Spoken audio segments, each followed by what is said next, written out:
Hello दोस्तों, good morning. मेरा नाम धीरज और आप देख रहे हैं धीरज सीटेट एकेडमी। तो चलिए आज की ताज़ा खबर की बात करते हैं। आज आपका 13 जून को टीचर संबंधित शिक्षा संबंधित जितने भी न्यूज़पेपर होगा हम सब आपके लिए लेकर आए हैं। तो देर न करते हुए वीडियो की शुरुआत करते हो। सबसे पहले आज की हेडलाइन की बात करते हैं। आज का हेडलाइन में क्या है देखिए, यहाँ पे कहा जा रहा है आप लोग का कि आर्थिक अपराध इकाई बीपीएससी के संबंधित पदाधिकारी और कर्मियों की भूमिका की भी जाँच कर रही है, जिसमें खुलासा हुआ है कि माफिया के चंगुल में थी बीपीएससी एईडीओ की परीक्षा। सोच लीजिए, ठीक है। इसके ऊपर हम लोग डिटेल से चर्चा करने वाले हैं और देखते हैं और क्या है आज की ताज़ा खबर में। यहाँ पे देखिए एक खबर बहुत इंपॉर्टेंट यहाँ पे निकल के आ रहा है। कहा जा रहा है कि सक्षमता परीक्षा पास शिक्षकों को भी सी टेट और या एस टेट पास करना जरूरी है, ठीक है, और नहीं तो जाएगी नौकरी। एक अलग खबर घर बन के अब आ रहा है, ठीक है। इसके ऊपर भी डिटेल्स हम लोग चर्चा करने वाले हैं। और एक खबर आपका बीपीएससी टीआरई 4 को निकल के आ रहा है, ठीक है, ठीक है। बीपीएससी टीआरई 4 पे बहुत इंपॉर्टेंट खबर है कि शिक्षा मंत्री का बयान आ रहा है कि आप लोग का टीआरई 4 में बीपीएससी के द्वारा 2 एग्जाम लिया जाएगा। अब उसके ऊपर भी डिटेल से चर्चा करने वाले हैं। तो चलिए तमाम खबरों को डिटेल चलते हैं। उससे पहले कि अगर आप हमारे चैनल पर नए हैं तो चैनल को सब्सक्राइब कर लीजिएगा और बेल आइकन दबाना नहीं भूलिएगा। देखिए सबसे पहले अगर हम बात कर ले यहाँ पे, तो यहाँ पे साफ साफ कहा जा रहा है कि आर्थिक अपराध इकाई ने बीपीएससी से संबंधित पदाधिकारी और कर्मियों की भूमिका की भी जांच किया है। मतलब समझ रहे हैं, बीपीएससी से संबंधित जितने भी पदाधिकारी हैं और कर्मियों हैं उनकी भूमिका की भी जांच कर रही है कि आखिर एईडीओ का जो परीक्षा का पेपर लीक आखिर कैसे हुआ। इसी में खुलासा हुआ है कि कहा जा रहा है कि माफिया के चंगुल में थी बीपीएससी एईडीओ की परीक्षा। सोच लीजिए, अब एईडीओ की परीक्षा बीपीएससी के पदाधिकारी और उस सब के पास नहीं थी, ये किसी माफिया के चंगुल में चली गई थी। आइए देखते हैं इसमें किन किन पॉइंट पे क्या क्या कहा जा रहा है। यहाँ कहा जा रहा है कि आर्थिक अपराध इकाई के डीआईजी मानवजीत सिंह ढिल्लों ने मामले की जानकारी दी है। कहा जा रहा है कि बायोमेट्रिक सत्यापन एजेंसी ने अंतिम समय में परीक्षा केंद्रों पर भेज दिए थे दागी कर्मी, ठीक है। ये सब भी देख लीजिएगा।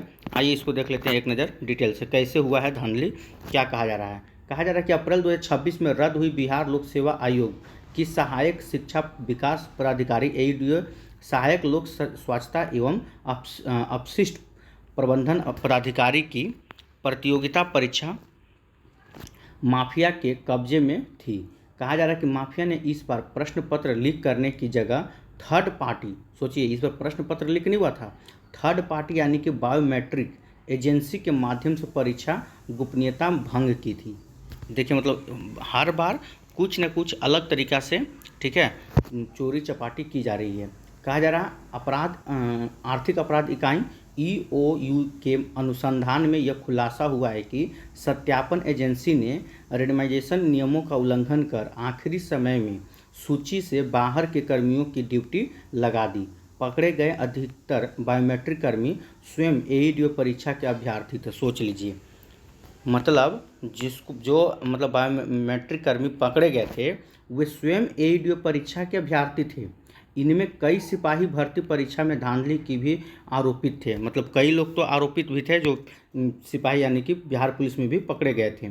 इन आरोपों के आधार पर, ठीक है, सत्यापन company messrs Sai Educare private limited को काली सूची में डालने का प्रस्ताव राज्य सरकार सहित देश भर की परीक्षा एजेंसियों को भेजा गया है। वहीं जेमर कार्य के लिए नियोजित कंपनी मेसर्स इसी आईएल कर्मियों की भूमिका की भी जांच कर रही है। तो इस तरह से समझिए आप लोग का अब जो है सेटिंग होना शुरू हो चुका है। यहाँ पे देखिए कहा जा रहा है सिपाही बहाली के अभियुक्ति को जिला समन्वयक बनाया गया था, ठीक है। मतलब कि कैसे करना है, हर बार कोई ना कोई नया तरीका ढूंढ लिया जाता है। पहले तो पेपर लीक करवा दिया जाता था, ठीक है, क्वेश्चन पेपर पढ़वा दिया जाता था। एक दिन पहले आपको रात में ले जाके क्वेश्चन पेपर पढ़ाया जाता या आपको क्वेश्चन पेपर दे दिया जाता व्हाट्सएप पे। अब ये सब सिस्टम बंद हो चुका है। अब डायरेक्ट आपका बायोमेट्रिक के माध्यम से आपका सेटिंग शुरू होने वाला था, ठीक है, उसी से होना शुरू भी हो गया था। इधर एक खबर आपका दैनिक भास्कर में पटना से निकल के आ रहा है, जिसमें कहा जा रहा है कि सुप्रीम कोर्ट का निर्देश लागू, 2,60,000 शिक्षकों पर मंडराया संकट। क्या है, सक्षमता परीक्षा पास शिक्षकों को भी सीटेट या टेट पास करना जरूरी हो गया है, नहीं तो जाएगी नौकरी। लीजिए, कहा जा रहा है यहाँ पे कि सिर्फ 3 मौके 2028 के आखिरी तक डेडलाइन दिया गया है कि 3 बार में आप लोग को पास कर जाना है, नहीं तो नौकरी चली जाएगी। आइए देखते हैं। कहा जा रहा है कि अब शिक्षकों को नौकरी बचाने के लिए सीटेट और एस्टेट पास करना जरूरी है। ऐसा नहीं करने पर उनकी नौकरी खत्म हो सकती है। सुप्रीम कोर्ट ने सभी शिक्षकों सीटेट या एस्टेट पास करने का निर्देश दिया है। सभी शिक्षकों को बिहार के लगभग 2,60,000 शिक्षक इस वक्त रडार पर हैं। ठीक है, कहा जा रहा है कि जिन्होंने अब तक ये दोनों परीक्षाएं पास नहीं की है। जिन शिक्षकों को उम्र 55 वर्ष से अधिक है उन्हें नौकरी से तो नहीं निकाला जाएगा, लेकिन उनकी तरक्की के रास्ते बंद हो जाएंगे।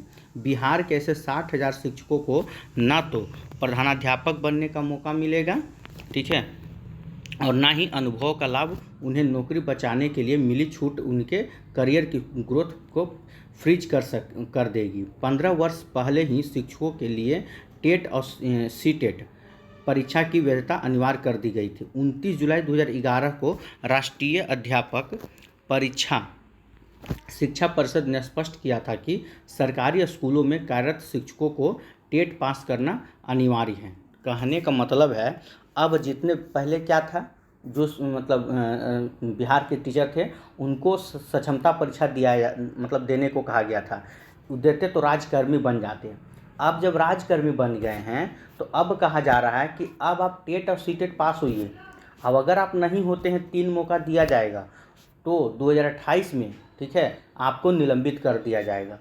सोचिए, अब ये कैसा एक नियम है। पहले आप सक्षमता परीक्षा लेते हैं, जब सक्षमता परीक्षा ले ही चुके हैं तो फिर टेट और स्टेट क्यों? मान चलिए जो टीआरई 1, 2, 3 में अभी जो बच्चे सब जा रहे हैं, अब बाद में फिर इनसे बोला जाएगा कि एक बार फिर से आप टेट स्टेट पास कीजिए या फिर से आपका परीक्षा लिया जाएगा, तो वही बात हो गया। जिनसे परीक्षा लेना चाहिए उनसे तो ले नहीं रहे हैं। और देखिए क्या कहा जा रहा है। कहा जा रहा है इसके बाद विभिन्न राज्यों में टेट के साथ सीटेट की परीक्षा शुरू की गई थी। ये सब बताया जा रहा है कैसे कैसे है, ठीक है। आइए क्या कहा जा रहा है यहाँ पे देखिए। यहाँ पे कहा जा रहा है सिर्फ 3 मौके दिए जाएंगे, 2028 आखिरी डेडलाइन होगी। कहा जा रहा है कि शिक्षकों के पास खुद को साबित करने के लिए बहुत कम समय बचा है। सुप्रीम कोर्ट ने 31 अगस्त 2028 तक अल्टीमेटम दिया है। बिहार में अपनी टीईटी परीक्षा नहीं होने के कारण शिक्षकों के पास केवल सीटेट का ही विकल्प है। साल 2025 की परीक्षा का मौका हाथ से निकल चुका है। अब 2027 और 2028 के रूप में 3 मौके शेष बचे हुए हैं, ठीक है। तो ये है अब आप लोग का सक्षमता परीक्षा वाला का हाल। अब बात करते हैं बीपीएससी टीआरई 4 के लिए। तो कल जो थे शिक्षा मंत्री का एक बयान सामने आया है जो कि आप सुन चुके होंगे। उनका कहनाम है कि जो भी शिक्षक अब बनने जा रहे हैं हमें अच्छा शिक्षक चाहिए। मतलब है कि जो आईएएस को भी पढ़ा सके वैसा इनको टीचर चाहिए। क्योंकि कहते हैं कि अगर आप बच्चों लोग को पढ़ा रहे हैं तो हमको मतलब उस लेवल का टीचर चाहिए। अब टीआरई 4 में आपका पीटी और मेंस दोनों होगा, ये कंफर्म हो चुका है। शिक्षा मंत्री पहले बोले थे, कुछ बयान में पहले बोलते रहते थे कि आप तैयारी करते रहिए, परीक्षा लेना हमारी काम है, हम जैसे निर्देश दिया जाएगा उससे उस पर काम किया जाएगा, ठीक है। अब कल ही के मतलब कहाँ पे उठे, जनसभा में कल बोल रहे हैं कि पीटी और मेंस दोनों होगा। सोच लीजिए स्टूडेंट, अब आपको क्या करना है। बीपीएससी टीआरई 4 की अगर आप तैयारी कर रहे हैं तो पीटी और मेंस के लिए आप तैयार रहिए, क्योंकि कभी भी कुछ भी बदल सकता है। ये बिहार है। यहाँ अगर आप सोच रहे हैं कि मंत्री बोले हैं कि पीटी मेंस नहीं होगा, आज ये मंत्री बोल रहे हैं कि पीटी मेंस होगा। अब 4-5 दिन बाद जब तक नोटिफिकेशन नहीं आ जाता तब तक आप समझ ही रहे हैं कि इनका बात माने क्या करें। कुछ बच्चा लोग को तो पता नहीं है कि क्या होगा। कम से कम एक नोटिफिकेशन तो जारी कर देते हैं कि हाँ सच में होगा, तो भाई अभी से ही बच्चा लोग लगे रहता। ना इनसे नोटिफिकेशन जारी किया जा रहा है, ना सीटों की संख्या बता रहे हैं कि कब से आपके कितना सीट पे बहाली होने वाला है। अब जनसभा जब भी होता है तो बस भाषण दे देते हैं। भाषण देने में क्या है, इन लोग को माइक उठाते हैं बोल देते हैं कि बीपीएससी टीआरई 4 में अब 2 एग्ज़ाम होगी, स्टूडेंट तैयारी करें। अरे तो भैया एक नोटिफिकेशन जारी करने में आपको कितना समय लग रहा है, बोल दीजिए, जारी करवा दीजिए, लिखित दे दीजिए। बच्चा लोग नहीं ना इंतज़ार करेगा, अपना अपना तैयारी में लगा रहेगा। तो आपसे भी ये काम हो नहीं रहा है, बस जो मन में आ रहा है बोले जा रहे हैं। तो बहुत बुरी खबर है टीआरई 4 वालों के लिए। अब सोच लीजिए अब आप कैसे होगा, क्योंकि कंपटीशन ऑलरेडी इतना भरा पड़ा था और इधर से सक्षमता टीआरई 4 में पीटी और मेंस को लेकर एक और नया केस सामने आ रहा है। अब कर भी क्या सकते हैं आप? अगर आप आंदोलन भी करते हैं तो अब कोई फ़ायदा है नहीं, पहले ही सबको डिटेन कर लिया जा रहा है। आंदोलन में आप पहुंच पाइएगा तब तो आंदोलन कीजिएगा। अब वैसे आप लोग कितना पहुंचते हैं वो तो पता चल रहा है। खैर चलिए, अब जैसा भी होगा उसके ऊपर देखा जाएगा। अगर आप लोग को फ़िलहाल TRE-4 से न्यूज़ में यही है कि शिक्षा मंत्री जी का बयान है कि TRE-4 में PT मेंस दोनों होगा। ठीक है, तो आज के लिए फ़िलहाल इतना ही। अगर वीडियो अच्छा लगा तो वीडियो को लाइक कीजिएगा, चैनल सब्सक्राइब कीजिएगा, वीडियो ज़्यादा से ज़्यादा शेयर जरूर कीजिएगा। देखते हैं आगे क्या होता है। जय हिंद, जय भारत।